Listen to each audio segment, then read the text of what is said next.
కొంతమంది జనాలు ఎలా ఉంటారు తెలుసా? జనాలు అంటే మన మధ్యలోనే ఉంటారు, వాళ్ళు మన చుట్టే తిరుగుతారు. వాళ్ళు ఎలా ఉంటారు తెలుసా? వాళ్ళకి అవసరం ఉంటే మన గురించి గొప్పగా చెప్తారు. వాళ్ళ అవసరం తీరిందనుకో, వాళ్ళ వాళ్ళ అవసరం తీరిందనుకో పక్కనున్న దగ్గరికి వెళ్ళి వాడు అసంటోడు, వాడు ఇసంటోడు అని బ్లేమ్లు చేస్తారు. అలాంటి వాళ్ళు కూడా ఉన్నారు.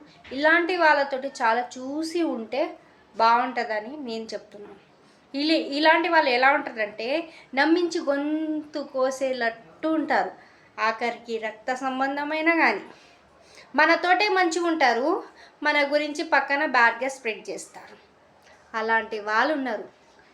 మీ చుట్టుపక్కల వాళ్ళు కూడా ఇలానే ఉంటే ఇన్బాక్స్లో మెసేజ్ చేయండి. ఇలాంటి వాళ్ళతోటి పైకి కనపడని ముంగిస పాము ఎలా ఉంటుందో వీళ్ళు అసంటి వాళ్ళు, వీళ్ళని ఎక్కడ ఎంత దూరం పెడితే అంత మనకే మంచిది. ఏమంటారు ఫ్రెండ్స్?